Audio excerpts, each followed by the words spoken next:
29 जून 2025 दिन रविवार के सत्संग की शुरुआत बाबा जी ने पहली पातशाही जी की बाणी की पंक्ति से की। जहाँ देखा तह दीन दयाला, आए न जाए प्रभु कृपाला। बाबा जी ने समझाया कि जहाँ भी मैं देखता हूँ मुझे मालिक ही दिखाई देता है। हर पत्ते में, हर इंसान में, पूरी कायनात में एक वही नजर आता है। इसीलिए बुल्ले शाह जी ने भी कहा था, तू ही है मैं नाही वे सजना, तू ही है मैं नहीं। जब भी संत महापुरुष इस संसार में आते हैं तो अपने आप को पूरी तरह मालिक के हवाले कर देते हैं, लेकिन हम क्या करते हैं? हम मैं में लगे रहते हैं। जो चीज़ें हमारे साथ रहने वाली भी नहीं, उन्हें इकट्ठा करने में सारी जिंदगी गवा देते हैं। थोड़ा सोचिए, आखिर कौन सी चीज़ हमारे साथ जाएगी? हम इतनी दौड़ भाग में लगे हैं बच्चों के लिए, पोते पड़पोते के लिए, घर के लिए, दौलत के लिए, पर अंत में जितना मुकद्दर में लिखा है उतना ही मिलेगा, उससे ज्यादा कुछ नहीं। कबीर साहिब जी भी समझाते हैं, कश्ती में पानी और घर में दौलत को दोनों को हाथ से बाहर निकाल दो, नहीं तो डूब जाओगे। जितना ज्यादा जोड़ेंगे उतनी ही चिंता बढ़ेगी। उदाहरण के लिए, कोई फर्नीचर पसंद आया, खरीद लिया, फिर उसके चिंता शुरू हो गई, बच्चे खराब न कर दें, ऊपर कुछ गिर ना जाए, तो फिर सुख कहाँ? जिस खुशी के लिए खरीदा था वही दुख बन गया। ऐसे ही आलीशान घर बना लेना, धन इकट्ठा कर लेना, अंग्रेजी में कहावत है, मोर पोजेस्ड मोर पोजेसिव। अगर उसमें सुख ही नहीं तो उसका क्या फायदा? साथ कुछ भी नहीं जाने वाला। जैसे कोई सफर पे जाता है तो पूरा घर उठाकर नहीं ले जाता, सिर्फ वही चीज लेता है जो जरूरी है। तो सोचो, इस जीवन यात्रा में क्या साथ जाएगा? नाम की दौलत ही साथ जाएगी, पर उस तरफ हमारा ध्यान ही नहीं। माँ बाप बच्चों को पालते हैं, बड़ा करते हैं और उम्मीद रखते हैं कि बच्चे भी प्यार से बात करें, उनके लिए टाइम निकालें। अगर बच्चे ही माँ बाप को न पूछे तो माँ बाप का दिल टूट जाता है। वैसे ही मालिक ने हमें सब कुछ दिया है, पर हम मालिक को वक्त ही नहीं देते।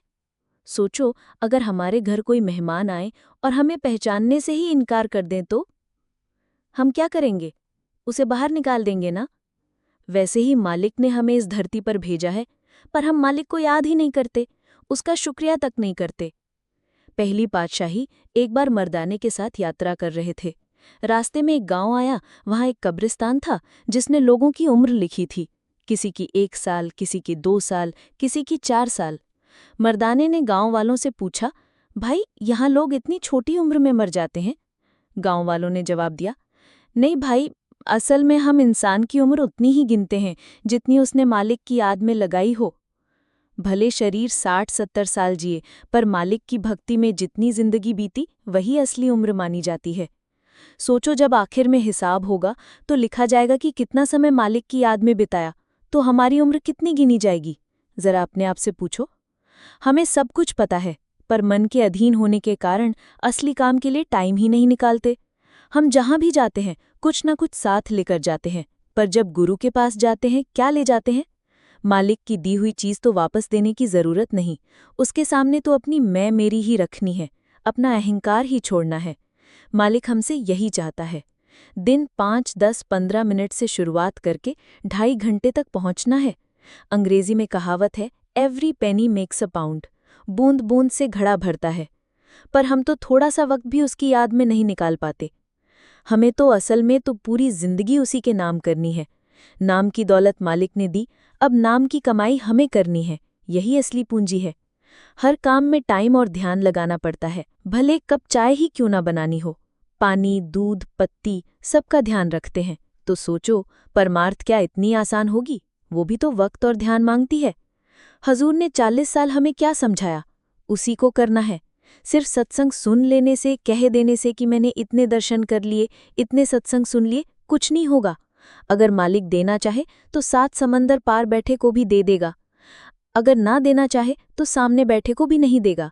हम इतना सुनते हैं, पर 2 घंटे बाद कोई पूछ ले बाणी की पहली पंक्ति कौन सी थी, हमें याद तक नहीं रहती। जैसे कोई कपड़ा पसंद का हो और उस पर दाग लग जाए को क्या करते हैं? धोबी के पास ले जाते हैं, वो भी ना धो सके तो रंगवाले के पास ले जाते हैं। हमारी आत्मा भी वैसे ही मैली हो चुकी है, उसे मालिक के रंग में रंगवाना पड़ेगा। उसी से अरदास करनी है, गूढ़े रंग में विच रंग दियो जी कि मैलियां ने साड़ियां रूहां, क्योंकि हमने इसे मैला कर लिया है। बहुत सत्संग सुन लिए, बहुत कथा कहानियाँ सुन ली, ये सब चलता रहेगा और हम सुनते रहेंगे। पर जो असली काम है वो है भजन, सिमरन, वही करना है, वही असली कमाई है। नाम ही असली पहचान है, वही हमारी हस्ती है। सिर्फ भजन सुमिरन करना है।